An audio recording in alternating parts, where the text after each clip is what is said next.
Everyone, in this video I'm going to show you how to create a RStudio project, couple of subdirectories within that project, and then finally how to read files from there.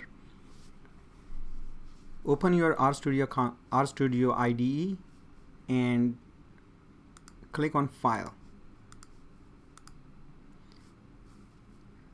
New Project. We do not have an existing directory, so I'm starting fresh, so I will select new directory, but you can use your existing folder as a directory for a new R project.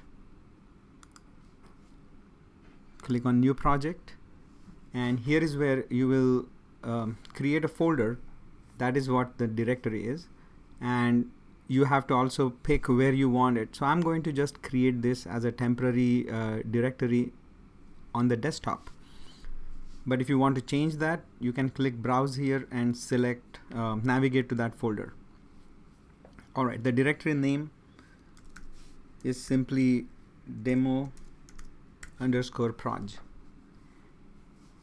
If you want, you can open this session, this project in a new R session. This will give you an ability to have multiple projects open at the same time. Alright, now once your project is open, you will see this project name on the top right corner in your RStudio IDE. So right here, and you will also be able to navigate to the project folder and all the subdirectories within that folder by clicking on the Files tab. So as you can see that we are already in that folder, Home, Desktop, Demo Proj, and inside that RStudio created one file with an extension rproj. Now this extension is new to you. This file saves the entire structure of that directory, and the benefit of having this file is that as long as you keep this file in the same folder and give this folder to anyone else, or you open the same folder on any computer, this project file is going to retain that entire structure, the information about the structure of the folder. So it doesn't matter what is the hard-coded path to a particular file. It doesn't matter because it is going to just use a relative path. What I mean is that imagine your Windows computer with C drive and user and your username and whatever, and then the whole path. That path is very specific to your computer. Now if you open this project folder though on another computer, it will automatically learn about the path of that folder on that computer. So you do not have to make any changes yourself. I'm going to create two subdirectories inside the same folder, Demo Proj folder, where we are going to save a data file and then later an image. So I will create a subfolder called as data. Alright, another subfolder called as images.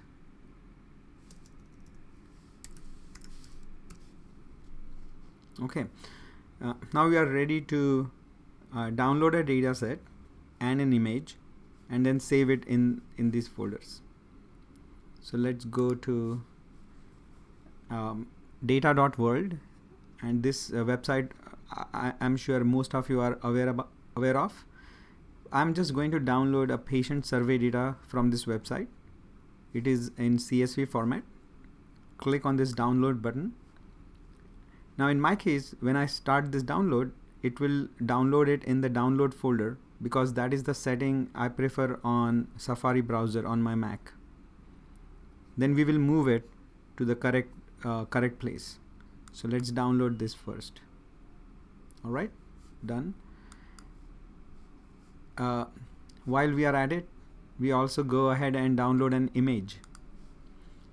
So I'm just going to pick this image. Looks really nice. I'm just going to download this image here. Alright, so my download folder now will have both these files here. As you can see that these files are saved here.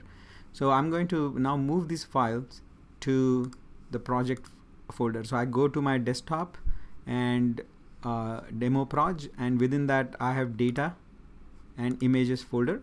So first let's transfer our CSV file here. So drag and drop, and then I go and select images folder, go to download folder, and now download the file to images. It might be a good idea at this point to change these image names, image and CSV file names, to something that we will remember later on. So this is a river, so I'll say river-unsplash.jpg, and then the data file, I will call this patient survey.csv. all right, so with this now I'm going to, with this these files, we are in a position to now read these files. So here we can check whether the files are appearing in our markdown as well, and they are.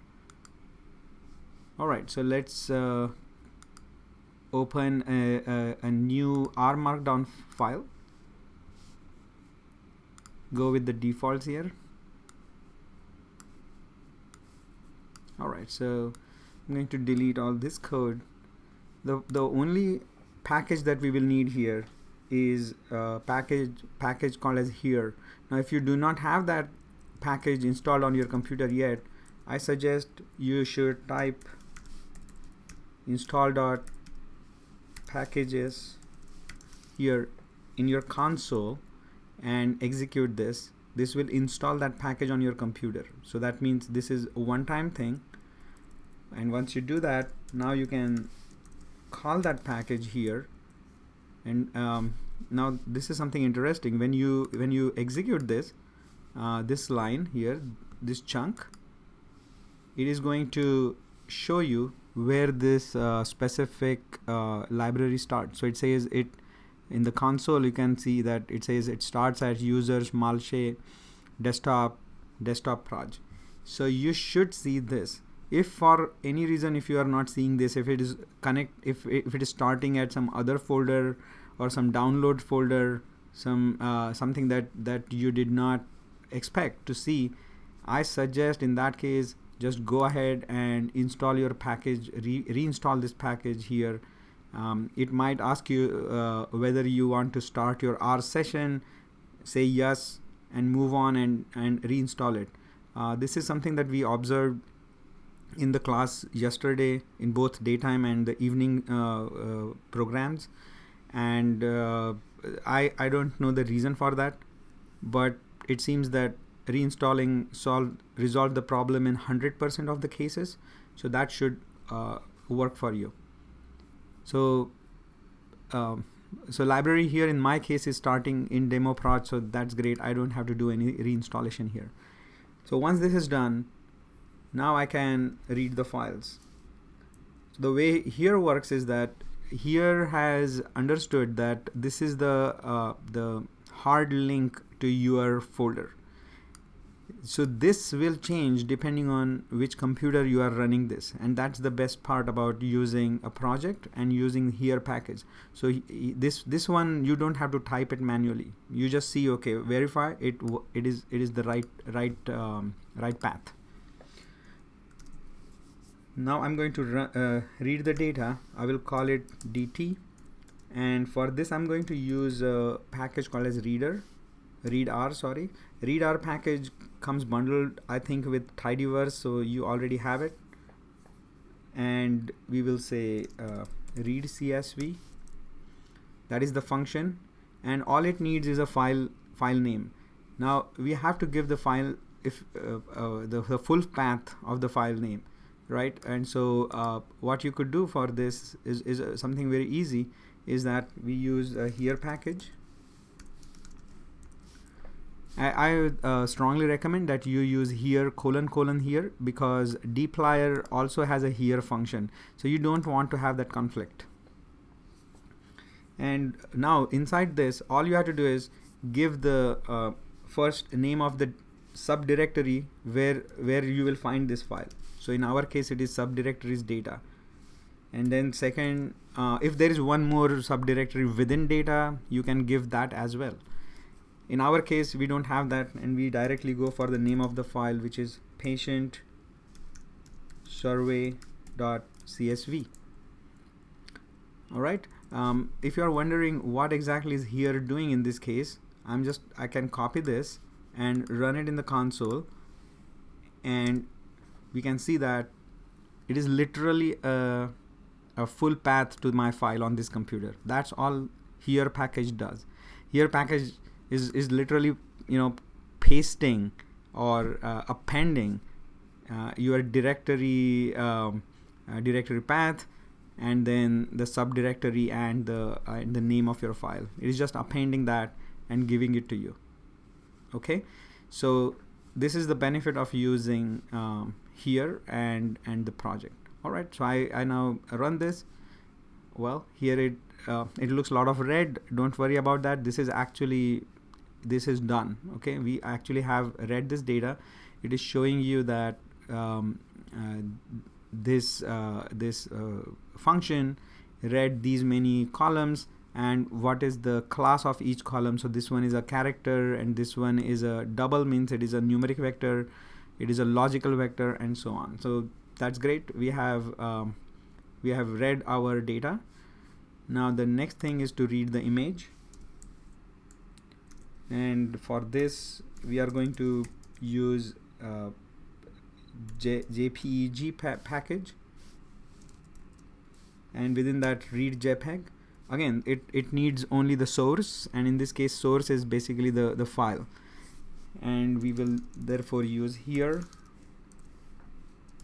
The subdirectory is images, and then within that it was, I think, river unsplash.jpg.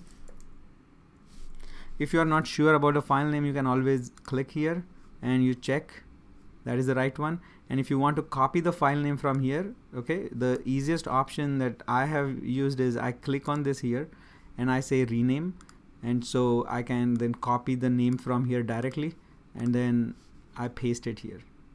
I actually do not rename it. Alright, so I press run, and that's it. It found this file, it read it. So that's the advantage of using project and here. Now there was I